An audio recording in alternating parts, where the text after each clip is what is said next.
Hi guys, ఇప్పుడే ప్రభాస్ ఇంకా హను రాఘవపుడి వీళ్ళ కాంబినేషన్లో వస్తున్న మూవీ టైటిల్ అనౌన్స్ చేశారు.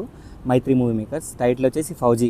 యాజ్ యూజువల్ ఎక్స్పెక్టెడ్ టైటిలే, బట్ టైటిల్ కింద ఒక కొటేషన్ ఉంది సంస్కృతంలో. అదేంటంటే పద్మవ్యూహ విజయీ పార్త పాండవ పక్షే సంస్థిత కర్ణ గురు విరహిత ఏకలవ్య జన్మ నైవచ యోధ. దీని అర్థం ఏంటంటే పద్మవ్యూహాన్ని గెలిచిన అర్జునుడు, పాండవుల పక్షాన యుద్ధం చేసిన కర్ణుడు అండ్ గురువు లేని శిష్యుడు ఏకలవ్యుడు, వీళ్ళందరూ కలిపితే మన ఫౌజీ అని చెప్పి.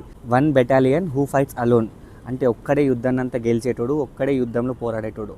ఇంతటి ఎలివేషన్ ఒక టైటిల్ పోస్టర్లో ఉంటే ఇంకా మూవీ ఏ లెవెల్ ఉంటుంది రా బాబు. I'm so excited.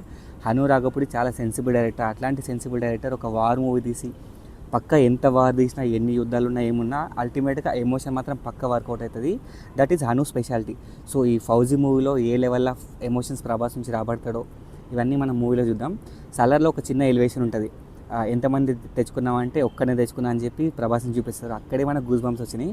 Now this is literal war. 1 battalion who fights alone అని చెప్పి ఇంకా ఏ లెవెల్ ఉండబోతుంది మనం మూవీలో చూడాలి. సో మీకు ఎలా అనిపించింది టైటిల్ గ్లిమ్స్? అసలు సంస్కృతం ఎవరికైనా అర్థమైందా? అర్థమైతే నేను రాంగ్ అర్థం చేస్తున్నా కింద కామెంట్లో రాయండి. సబ్స్క్రైబ్ చేసుకొని పెట్టుకోండి. సైనింగ్ ఆఫ్ మూవీ మనిషి.